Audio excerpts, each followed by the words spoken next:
الحمد لله رب العالمين والصلاة والسلام على سيد المرسلين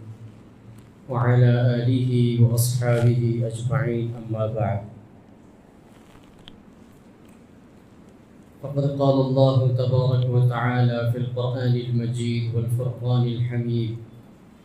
أعوذ بالله من الشيطان الرجيم بسم الله الرحمن الرحيم لقد من الله على المؤمنين إذ بعث فيهم رسولا من أنفسهم يتلو عليهم آياته ويزكيهم ويعلمهم الكتاب والحكمة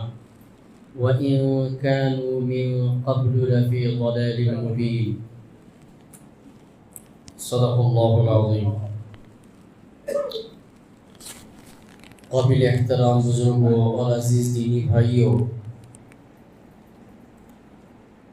ربیع الاول کا مبارک مہینہ شروع ہو چکا ہے اور یہ مہینہ بہت مبارک مہینہ ہے. اس مہینے کی فضیلت کا اندازہ ہم اس سے لگا سکتے ہیں کہ اللہ تبارک و تعالیٰ نے جب آخری نبی محمد عربی صلی اللہ علیہ وسلم کو دنیا میں مبعوث کرنے کا ارادہ فرمایا تو اللہ تبارک و تعالیٰ نے ربیع الاول کے مہینے کا انتخاب فرمایا. آپ علیہ السلام کی ولادت، آپ علیہ السلام کی پیدائش ربیع الاول کے مہینے میں ہوئی. لیکن ساتھ ہی ساتھ جہاں پر ہمیں جشن منانا چاہیے رسول اللہ صلی اللہ علیہ وسلم کی آمد کا، جہاں ہمیں خوشی ہے کہ ربیع الاول کے مہینے میں اللہ تبارک و تعالیٰ نے محمد عربی صلی اللہ علیہ وسلم کو دنیا میں بھیج کر ضلالت اور گمراہی کا خاتمہ فرمایا، کفر اور شرک کا قلع خما کیا اور ظلم اور استبداد کے بادل کو ختم کیا. وہیں اللہ تبارک و تعالیٰ نے اسی مہینے میں نبی پاک صلی اللہ علیہ وسلم کو دنیا سے پردہ فرمایا. یعنی آپ صلی اللہ علیہ وسلم کی آمد کا مہینہ بھی ربیع الاول ہے اور وصال کا مہینہ بھی ربیع الاول. آپ کی آمد پر تو ہمیں بہت خوشی ہے، جشن منائے جاتے ہیں، جلسے جلوس ہوتے ہیں، اور اسی مہینے میں آپ صلی اللہ علیہ وسلم دنیا سے پردہ فرما گئے تو ایک حساب سے یہ غم کا بھی مہینہ ہے. تو اب شریعت میں غم اور خوشی کا کوئی تصور نہیں. اصل ہے جو شخصیت کو، جس نبی کو اللہ تبارک و تعالیٰ نے دنیا میں بھیجا ہے، اس کی اتباع، اس کے اعمال کی اتباع، اس کے افعال کی اتباع، اس کے اقوال کی اتباع. نبی سے 3 قسم کے حدیثیں ثابت ہوتی ہیں. جو نبی اپنے زبان سے فرما رہے ہیں وہ بھی حدیث ہے، جو عمل نبی صلی اللہ علیہ وسلم کر کے بتا رہے ہیں وہ بھی حدیث ہے. یا اگر کوئی سامنے کوئی آدمی کوئی عمل کر رہا ہے اور نبی پاک صلی اللہ علیہ وسلم اس کی تائید فرما رہے ہیں تو وہ بھی حدیث ہے. تو رسول اللہ صلی اللہ علیہ وسلم کے اعمال، رسول اللہ صلی اللہ علیہ وسلم کے افعال، رسول اللہ صلی اللہ علیہ وسلم کے اقوال، یہ تینوں کی اتباع ہمارے لیے ضروری. اللہ تبارک و تعالیٰ نے انسان کو جہاں پر بے شمار نعمتیں عطا کی ہیں، جہاں پر اللہ تعالیٰ نے بے شمار نعمتوں سے انسانوں کو نوازا ہے، ان نعمتوں میں سے سب سے بڑی نعمت یہ ہے کہ اللہ تبارک و تعالیٰ نے ہم میں سے ہماری ہدایت کے لیے ایک رسول بھیجا. اللہ نے قرآن کریم میں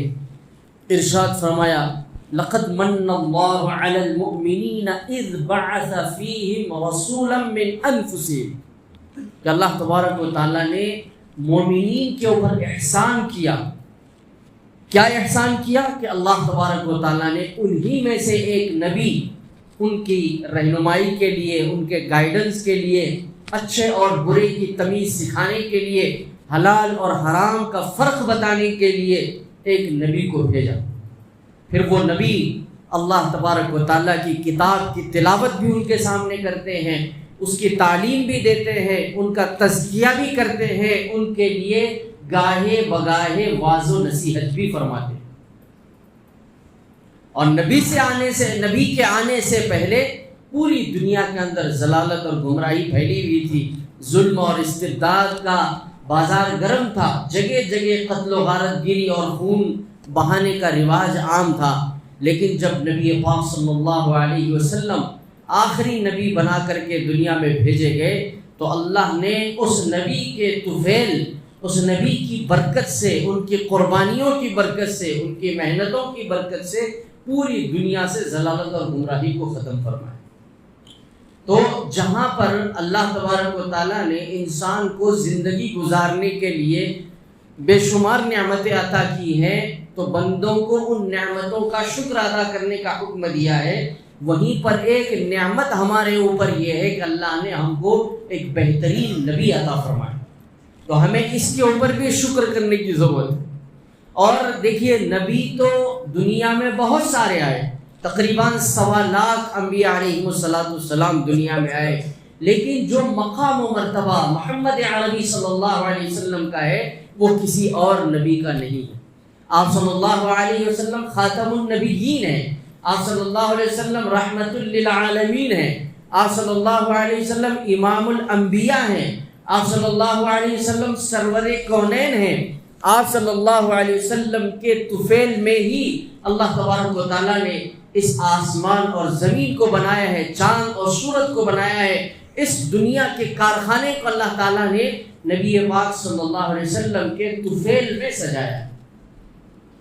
کیونکہ اللہ تبارک و تعالیٰ محمد عربی صلی اللہ علیہ وسلم کو دنیا میں بھیجنا چاہتے تھے، تو اس آپ صلی اللہ علیہ وسلم کی اس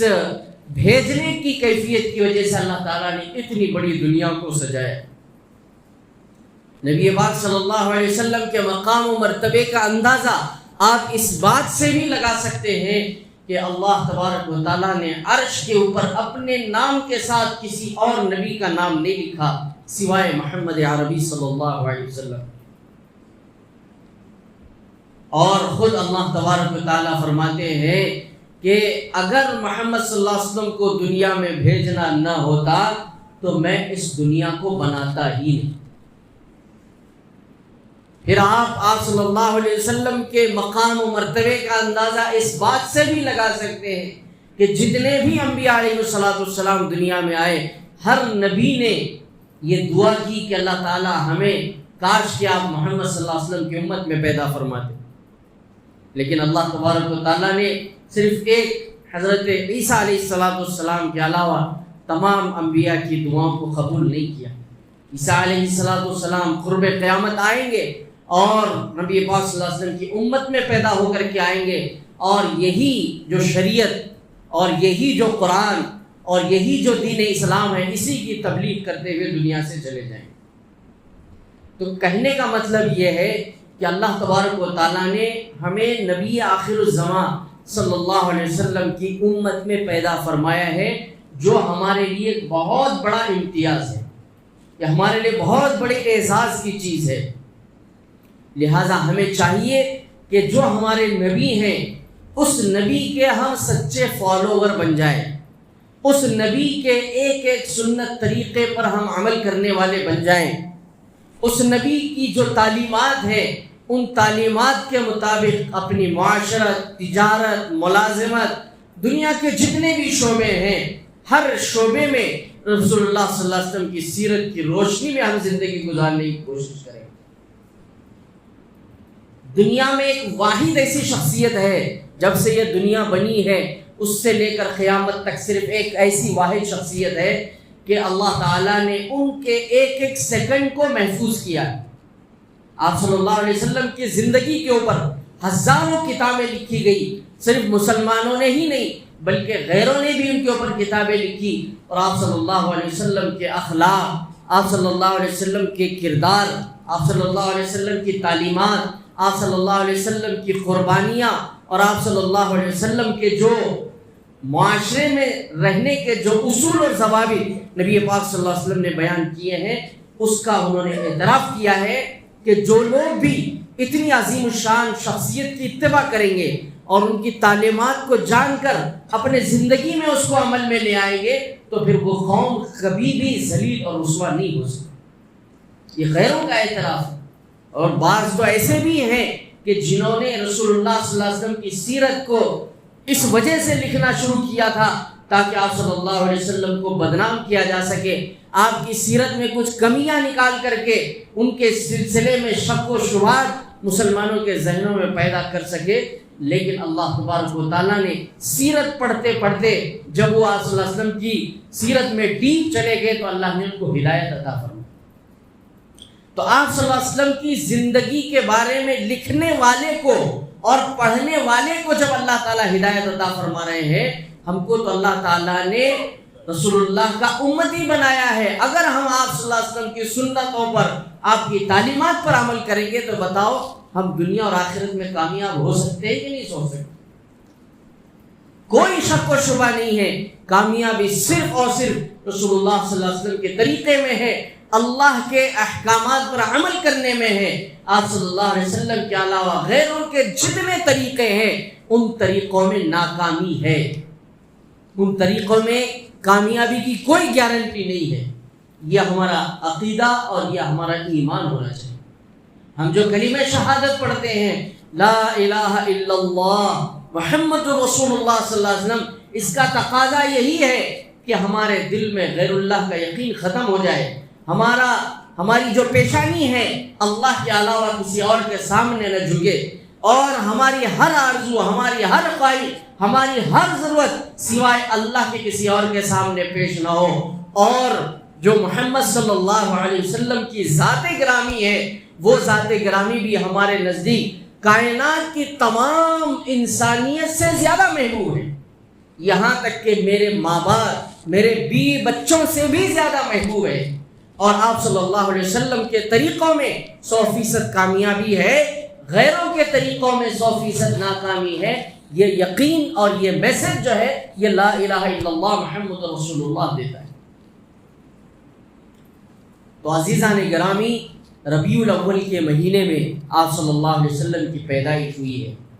تو آپ صلی اللہ علیہ وسلم کی ولادت کا ذکر کرنا اور آپ صلی اللہ علیہ وسلم کی سیرت کے بارے میں کہنا اور سننا یہ بھی ثواب سے خالی نہیں،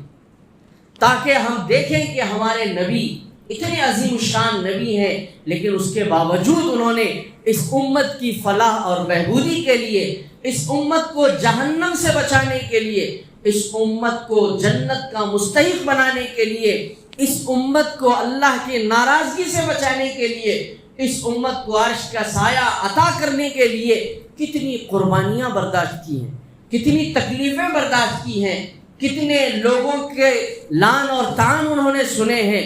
ہم اگر اس کا تذکرہ کریں گے تو اس سے ہمیں رسول اللہ صلی اللہ علیہ وسلم کی شخصیت کی عظمت کا بھی اندازہ ہو جائے گا، اور اس کے بعد رسول اللہ صلی اللہ علیہ وسلم کی سیرت کا ایک ایک پہلو ہمارے سامنے ہمارے لیے مشعل راہ بن کر کے کھڑا ہو۔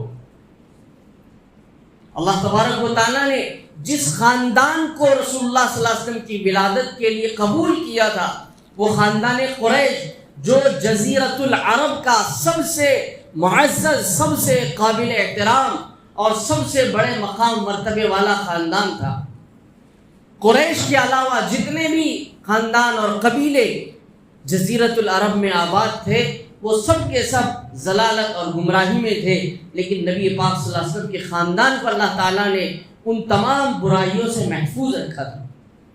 جس وقت آپ صلی اللہ علیہ وسلم نے دنیا میں آنکھیں کھولی، آپ صلی اللہ علیہ وسلم کو جب اللہ تبارک و تعالیٰ نے دنیا میں بھیجا تو پوری اس دنیا کو اللہ تعالیٰ نے ہدایت کے نور سے جگمگایا، اور بڑے بڑے جو سپر پاور تھے اور جو بڑے بڑے بادشاہ تھے ان کے ایوانوں میں زلزلے آ گئے، یہاں تک کہ بعض سیرت کی کتابوں میں لکھا ہوا ہے کہ رسول اللہ صلی اللہ علیہ وسلم کے دنیا میں آنے سے پہلے سے ہی معجزات کا اظہار شروع ہو گیا، اور آپ صلی اللہ علیہ وسلم کے پیدائش سے 6 مہینے پہلے وہ اصحاب فیل کا واقعہ جس کا تذکرہ قرآن کریم میں اللہ تبارک و تعالیٰ نے ذکر فرمایا الم تر کیف فعل ربک باصحاب الفیل الم یجعل کیدہم فی تضلیل وارسل علیہم طیرا ابابیل ترمیہم بحجارۃ من سجیل فجعلہم کعصف مأکول. یہ پوری کی پوری سورت کے اندر اصحاب فیل کا ذکر ہے جو خانہ کعبہ کو ڈھانے کے لیے ابرہہ آیا تھا، اور اس وقت خانہ کعبہ کے متولی نبی پاک صلی اللہ علیہ وسلم کے دادا جناب عبد المطلب تھے. اور جب یہ ابرہہ کا لشکر مکے کے قریب آ کر کے پڑاؤ ڈالا تو اس نے سب سے پہلے یہ سوچا کہ میرے لشکر کے جاہ و جلال سے، میری طاقت اور قوت سے یہ مکے والے ڈر کر کے شہر خالی کر دیں گے. لیکن یہ مکے والے حضرت عبد المطلب کے صحیح متبعین تھے. انہوں نے عبد المطلب کے پاس آ کر کے مشورہ کیا کہ کیا کرنا چاہیے، اتنی بڑی طاقت کے ساتھ ابرہہ مکے کے اوپر حملہ کرنے کے لیے آیا ہے، تو ہمیں شہر چھوڑ کر کے جانا چاہیے یا شہر میں ہی رہنا چاہیے. تو عبد المطلب نے ان کو تسلی دی، اور تھوڑے دن کے محاصرے کے بعد جب ابرہہ نے یہ دیکھا کہ مکے والے مکہ شہر خالی نہیں کرتے، نہ ان کے طرف سے کوئی قاصد آ کر کے ہم سے کوئی گفتگو کرتا ہے، تو اس نے چند بکریاں ان کی قید کر لی. اور جب بکریوں کو قید کیا گیا تو پھر حضرت عبد المطلب ابرہہ کے پاس پہنچے. تو ابرہہ کہنے لگا کہ میں اتنے دنوں سے یہاں پر آیا ہوں اور میرا ارادہ خانہ کعبہ کو ڈھانے کا ہے، اور میں نے اعلان بھی اس کا کر دیا، تو اس وقت تو آپ آئے نہیں، لیکن جب آپ کے اور آپ کے لوگوں کی بکریوں کو میں نے قید کر دیا تو پھر آپ میرے سے گفتگو کرنے کے لیے آئے. تو عبد المطلب کا جو جواب ہے وہ بہت اہم ہے. انہوں نے یہ جواب دیا کہ یہ جو خانہ کعبہ ہے یہ اللہ تبارک و تعالیٰ کا گھر ہے، اور اللہ تعالیٰ خود اپنے گھر کی حفاظت کریں گے، اور مجھے یقین ہے کہ اللہ ضرور حفاظت کریں گے. اور یہ جو بکریاں ہیں یہ میری ہیں، تو مجھے مکلف بنایا گیا ہے کہ جتنی میری استطاعت ہے میں اس کو استعمال کر کے ان بکریوں کو تیرے چنگل سے چھڑا لوں. بہرحال اس طریقے سے گفتگو ہوتی ہے. پھر ابرہہ ضد پر آ کر کے خانہ کعبہ کو ڈھانے کے لیے اور مکہ مکرمہ کو مسمار کرنے کے لیے، تہس نہس کرنے کے لیے جب آگے بڑھتا ہے تو اللہ تبارک و تعالی اس کے اوپر چڑیوں کے ذریعے عذاب نازل فرماتے ہیں. چھوٹی سی چڑیا ہے اور ایک چنے کے بلکہ مونگ کی دال کے برابر ایک کنکر اس کے چونچ میں رکھا ہوا ہے، وہ اوپر سے پھینکتی ہے تو وہ کنکر ابرہہ کے لشکر کے ایک ایک سپاہی کے سر میں گھس کر کے نیچے سے نکل جاتا ہے، اور سارا کے سارا لشکر ہلاک اور برباد ہوتا ہے. تو یہ واقعہ آپ صلی اللہ علیہ وسلم کے پیدائش سے 6 مہینے پہلے پیش آیا کہ اللہ تعالیٰ نے خانہ کعبہ کو رسول اللہ صلی اللہ علیہ وسلم کی آمد کی برکت سے، ابھی آمد ابھی وقت ہے لیکن اس کے باوجود آپ صلی اللہ علیہ وسلم کے معجزات کا، اس کو ارہاسات کہا جاتا ہے، اس کا ظہور شروع فرمائے. اور پھر اس کے بعد جب آپ صلی اللہ علیہ وسلم پیدا ہوتے ہیں تو مدینہ مکہ مکرمہ کے اندر ایک خاص قسم کا نور چھا جاتا ہے آسمانوں پر، اور آسمان اتنا پر نور ہوتا ہے کہ مکے والے خود تعجب میں پڑ جاتے ہیں کہ آخر ایسا آج کیا ہو گیا ہے کہ اتنا نورانی آسمان، اتنا نورانی کلائمیٹ اس سے پہلے کبھی نہیں دیکھا گیا. تو اس زمانے میں کاہن لوگ ہوا کرتے تھے، اور یہودی اور نصارہ کے جو علماء تھے تو وہ بیان کرتے تھے کہ ایک نبی آنے والے ہیں جو نبی آخری نبی ہوں گے، اور اللہ تعالیٰ اس نبی کے ذریعے ساری کائنات کی کایا کو پلٹ دیں گے اور پوری دنیا سے ضلالت اور گمراہی کو ختم کریں گے. اور جو لوگ بھی اس نبی کی اتباع کریں گے، جو لوگ بھی اس نبی کو اپنا آخری نبی مان کر کے اس کے فالوور بن جائیں گے تو وہ لوگ ہمیشہ ہمیشہ کے لیے کامیاب ہو جائیں گے. تو ہونا ہو کوئی ایسی شخصیت دنیا میں پیدا ہوئی ہے جو ان اوصاف کی حامل ہے. اس کے بعد آپ صلی اللہ علیہ وسلم کی پیدائش ہوتی ہے، اور ایک تفصیلی آپ صلی اللہ علیہ وسلم کی سیرت جو ہے کتابوں کے اندر قید ہے، کتابوں کے اندر لکھی ہوئی ہے. ہمیں چاہیے کہ آپ صلی اللہ علیہ وسلم کی سیرت کا مطالعہ کریں. جب آپ صلی اللہ علیہ وسلم تھوڑے سے بڑے ہو جاتے ہیں اور آپ کے اخلاق، آپ کے کردار، آپ کی جو خوبصورتی ہے، پورے کے پورے مکے والے آپ کے دل دادا بن جاتے ہیں. یہاں تک کہ جب آپ بڑے ہوتے ہیں تو لوگ آپ کو امین اور صادق کہہ کر کے پکارنے لگتے ہیں. جب بھی کوئی کسی کو باہر سفر میں جانا ہوتا، اور اس زمانے میں تو بینکنگ سسٹم وغیرہ نہیں ہوتا تھا، لوگ بھروسے سے اپنے زمین جائیداد کے پیپر یا اس وقت کی جو اشرفیاں ہیں تو وہ کسی بھروسے مند شخص کے پاس امانت داری کے طور پر رکھ کر کے سفر کرتے تھے. تو لوگ آپ صلی اللہ علیہ وسلم کو اتنا امین سمجھتے تھے کہ لوگ اپنی امانتیں آپ صلی اللہ علیہ وسلم کے پاس رکھتے تھے. لیکن جب اللہ تبارک و تعالیٰ نے نبی رحمت صلی اللہ علیہ وسلم کو 40 سال کی عمر میں نبوت عطا فرمائی تو جو لوگ آپ کو امین اور صادق کہتے تھے وہی لوگ آپ کے دشمن بن گئے. وہی لوگ آپ کو ساحر کہنے لگے، وہی لوگ آپ کو جادوگر کہنے لگے. اور اس کی وجہ یہ تھی کہ لوگ یہ چاہتے تھے کہ ہمارے باپ دادا سے جو دین چلا آ رہا ہے، باپ دادا سے جو مذہب چلا آ رہا ہے، محمد صلی اللہ علیہ وسلم ہمیں اپنے باپ دادا کے مذہب سے ہٹانا چاہتے ہیں. اور سارے مکے والے اور سارے قبیلے والے مختلف بتوں کی پوجاؤں میں مبتلا تھے. لیکن نبی پاک صلی اللہ علیہ وسلم کی دعوت کیا تھی؟ آپ صلی اللہ علیہ وسلم کی دعوت یہ تھی کہ یہ سارے کے سارے جو بت ہیں یہ پتھروں سے بنے ہوئے ہیں، یہ نہ تمہیں نفع پہنچا سکتے ہیں نہ نقصان پہنچا سکتے ہیں. یہ صرف اور صرف ایک ہی ذات ہے، اللہ وحدہ لا شریک لہ، کی جو نفع اور نقصان کی مالک ہے. اسی نے اس پوری کائنات کو پیدا کیا ہے. انسانوں کو بھی اسی نے پیدا کیا، زمینوں کو بھی اسی نے پیدا کیا، آسمانوں کو بھی اسی نے پیدا کیا ہے. یہ شجر حجر اور یہ نالی ندیاں، یہ سمندر، یہ پہاڑ، یہ سب کے سب اللہ تبارک و تعالیٰ کی تخلیق کردہ ہیں. اور وہی اللہ وحدہ لا شریک لہ ذات ہے جس کے سامنے انسان اپنا سر جھکا سکتا ہے. اس کے علاوہ کسی اور کے سامنے انسان سر جھکا نہیں سکتا. یہ دعوت مکے والوں پر بڑی مشکل گزر رہی تھی، کیونکہ باپ داداؤں سے وہ بتوں کی پرستش میں مبتلا تھے. اچانک رسول اللہ صلی اللہ علیہ وسلم کی طرف سے جب یہ دعوت آئی تو وہ جو ہے آپ صلی اللہ علیہ وسلم کی دعوت قبول کرنے کے لیے تیار نہیں ہوئی.